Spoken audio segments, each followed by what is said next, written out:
আপনার বয়স কি 40 থেকে 45 বছরের মধ্যে? এর পাশাপাশি আপনার ইনভেস্টমেন্ট অ্যাকাউন্ট এখনো পর্যন্ত জিরো? যদি এর উত্তর হ্যাঁ হয়, তাহলে এই ভিডিওটি স্পেশালি আপনার জন্য। কারণ আপনি ইনভেস্টমেন্টের রিস্কে অনেকটাই দেরি করে ফেলেছেন এবং আপনার কাছে কম্পাউন্ডিং এর জাদু দেখার জন্য 30 থেকে 40 বছর তো নেই, আপনার কাছে স্রেফ 15 থেকে 20 বছরেরই সময় আছে। 40 বছর বয়সে অনেক মানুষই রিটায়ারমেন্টে যাওয়ার জন্য তারা কিন্তু পুরোপুরি পারপাস তারা গুছিয়ে নিয়েছে এবং ঠিক সেই সময় আপনার মধ্যে একটি দুশ্চিন্তা ঘোরাঘুরি করছে যে এখনো কি এই বয়সে এসে আপনি করোড়পতি হতে পারবেন। এর পাশাপাশি বড় একটি পারপাস কি বিল্ড করা সম্ভব এখনো? সেই জন্য আজকে আমরা আপনাদের এই ভিডিওটির মধ্যে একটি গোল্ডেন রুল, এর পাশাপাশি একটি মাস্টার পোর্টফোলিও আপনাদের সাথে আমরা শেয়ার করব, যেটি এই যে আপনি দেরি করে ফেলেছেন সেটিকে কভার করে দেবে। এই ভিডিওটি আপনার সমস্ত প্রশ্নের উত্তর আপনি পেয়ে যাবেন, যেগুলি আপনার রাত্রের ঘুম কেড়ে নিচ্ছে।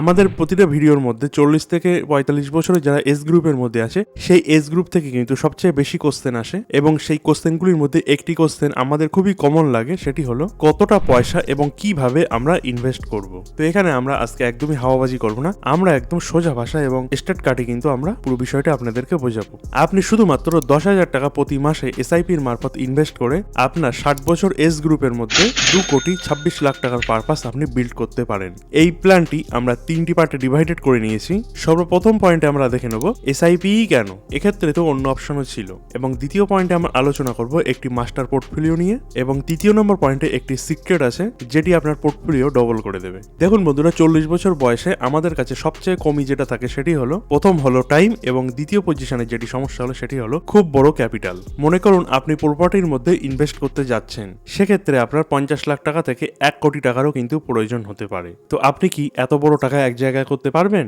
এর উত্তর অধিকাংশ মানুষের ক্ষেত্রে কিন্তু নাই আসবে। এক্ষেত্রে গোল্ডও কিন্তু একটি ভালো অপরচুনিটি আপনার সামনে আছে। অপরদিকে দ্রব্যমূল্য বৃদ্ধি এটি যেভাবে বাড়ছে সেই হিসাবে কিন্তু গোল্ড অতটা আপনাকে পোর্টফোলিও এনে দিতে পারবে না। সেই জন্য আমাদের চাই এমন একটি অপশন যেখানে আমরা ছোট ছোট পয়সার থেকে শুরু করব এবং এর যে রিটার্নটা হবে সেটি কিন্তু রকেট স্পিডে হবে, এবং এই জায়গায় আমাদের মেন হিরোর এন্ট্রি নিয়ে থাকে, সেটি হলো মিউচুয়াল ফান্ডের মধ্যে এসআইপি। এক্ষেত্রে মিউচুয়াল ফান্ড কেন সঠিক এটি আমরা একটি উদাহরণের মারফত বুঝে নেব। যখন আপনি এসআইপি শুরু করবেন সেক্ষেত্রে কিন্তু আপনি একা নন। এক্ষেত্রে আপনি একটি সুপারম্যানকে আপনি পয়সা দিচ্ছেন, যাকে আমরা সহজ ভাষায় ফান্ড ম্যানেজার বলে থাকি, এবং এই ফান্ড ম্যানেজারের কাজ হলো দিনরাত এক করে বিভিন্ন ফান্ডকে অ্যানালাইজ করা, এবং সে এই সমস্ত কিছু নিয়ে রিসার্চ করে থাকে এবং আপনাকে ভালো রিটার্ন সে জেনারেট করে দিয়ে থাকে। এসআইপি মানে সিস্টেমেটিক ইনভেস্টমেন্ট প্ল্যান একটি এমনই অভ্যাস যেখানে আপনি প্রতি মাসে আপনার স্যালারির একটি ছোট্ট অ্যামাউন্ট আপনি এক জায়গায় করে এখানে আপনি এসআইপির মধ্যে ইনভেস্ট করছেন। এক্ষেত্রে মার্কেট আপস আছে কিংবা ডাউনস, এটি নিয়ে কিন্তু আপনার কোনো রকম টেনশন নেবার প্রয়োজন হয় না। এখানে আপনি খুব কম পয়সা থেকেই শুরু করতে পারেন এসআইপি, এবং লং টাইমে আপনি এখানে কম্পাউন্ডিং এর যে আসল ম্যাজিক সেটাও কিন্তু এখানে আপনি খুব তাড়াতাড়ি দেখতে পাবেন। এবার আমরা আসবো মেন প্রসঙ্গে, 10,000 টাকার সঠিক সেটআপ। কারণ আমাদের টাইম লাইনে মাত্র কিন্তু 15 থেকে 20 বছরই পড়ে আছে। এই জন্যই আমাদের খুব বেশি হাই রিটার্ন চাই, এবং হাই রিটার্ন একমাত্র ইকুইটি মিউচুয়াল ফান্ডই আমাদের এনে দিতে পারে। ডেট ফান্ড এবং হাইব্রিড ফান্ডের মধ্যে আমরা কিন্তু একদমই ফিরে তাকাবো না, কারণ আমরা একটু রিস্ক নেবো কিন্তু ক্যালকুলেটেড।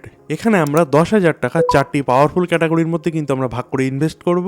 সবচেয়ে প্রথম যে ক্যাটাগরি থাকবে সেটি হলো স্মল ক্যাপ ফান্ড। আপনি দেখতে পাচ্ছেন স্ক্রিনে এই ফান্ডটি 21.3% অ্যাভারেজ রিটার্ন কিন্তু আমাদেরকে প্রোভাইড করছে। এটি কিন্তু আমাদের পোর্টফোলিওর মধ্যে সবচেয়ে তাগড়া ইঞ্জিন। এখানে স্মল ক্যাপ কোম্পানি সেই সমস্ত কোম্পানি হয়ে থাকে যাদের মার্কেট ভ্যালু 5,000 করোড়ের কম। এগুলি খুবই ছোট কোম্পানি হয়ে থাকে, কিন্তু কাল বাদে পরশুদিন এই সমস্ত ছোট কোম্পানি এইচডিএফসি ব্যাংক কিংবা ইনফোসিস হবার মতন ক্ষমতা কিন্তু এদের মধ্যে আছে। এবং এই ক্যাটাগরির মধ্যে আমরা সবচেয়ে বেশি পয়সা কেন লাগাচ্ছি? কারণ পিছনে 15 থেকে 20 বছরে লং টাইমে স্মল ক্যাপ ফান্ড সবচেয়ে ভালো রিটার্ন কিন্তু আমাদেরকে প্রোভাইড করেছে, এবং এক্ষেত্রেই আমাদের কাছে যেহেতু 15 থেকে 20 বছর আছে, সেক্ষেত্রে আমাদের যদি 20% উপরে রিটার্ন যদি আমাদেরকে জেনারেট করতে হয়, সেক্ষেত্রে স্মল ক্যাপই কিন্তু আমাদের কাছে ফার্স্ট চয়েস। সেই জন্য আমরা 10,000 টাকার মধ্যে স্মল ক্যাপের মধ্যে আমরা ভাগ করে দিয়েছি 3,500 টাকা। এটি স্মল ক্যাপের জন্যই বরাদ্দ।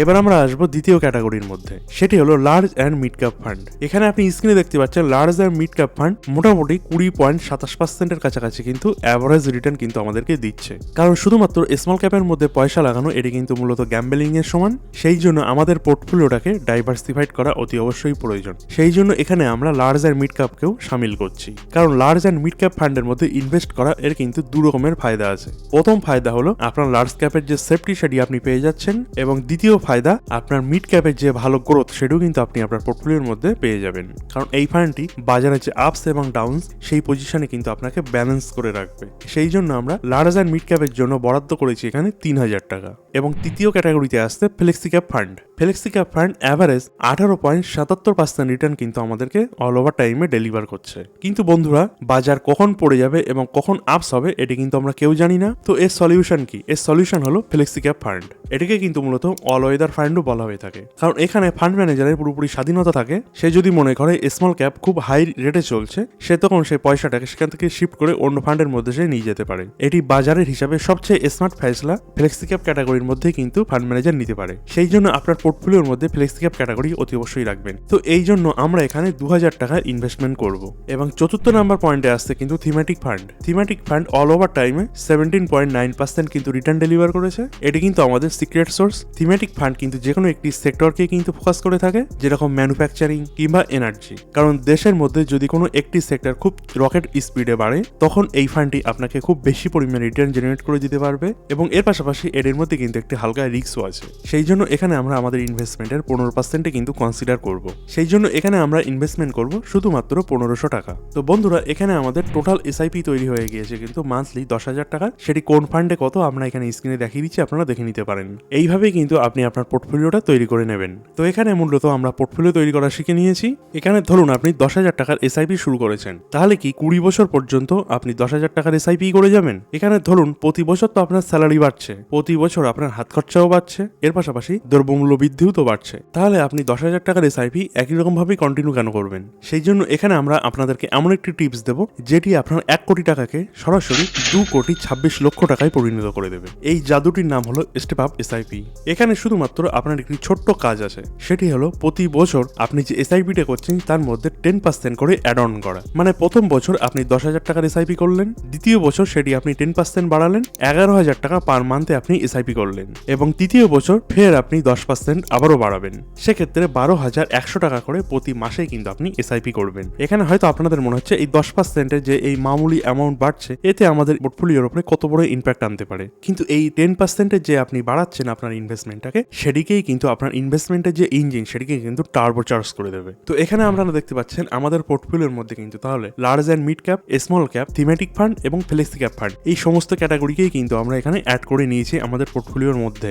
ইতিহাসে দেখা গিয়েছে এই 4টি ক্যাটাগরি অল ওভার টাইমে 17 থেকে 21% পর্যন্ত কিন্তু অ্যাভারেজ রিটার্ন ইনভেস্টরদের এনে দিয়েছে। কিন্তু এখানে আমরা সেফটির জন্য আরো আমরা কিছু পার্সেন্ট কমিয়ে নিচ্ছি। এখানে আমরা অ্যাভারেজ 14% যে রিটার্ন সেটি আমরা নিয়ে চলবো। তো চলুন এখানে আমরা ক্যালকুলেট করে নিই। মান্থলি আপনি ইনভেস্টমেন্ট করেছেন 10,000 টাকা এবং এক্সপেক্টেড রিটার্ন এখানে আপনি 14%ই ধরুন, এবং অ্যানুয়ালি আপনি আপনার এসআইপি কে স্টেপ আপ করেছেন, মানে বাড়িয়েছেন 10% হিসাবে, এবং 20 বছর ধরে আপনি আপনার ইনভেস্টমেন্টটা চালিয়ে গিয়েছেন। এই 20 বছরে আপনি আপনার পকেট থেকে এখানে ইনভেস্টমেন্ট করেছেন মোটামুটি 68,73,000 টাকা, এবং 60 বছর বয়সে সেটি আপনার রিটায়ারমেন্ট পারপাস, সেটি তখন হবে 2,26,12,165 টাকা।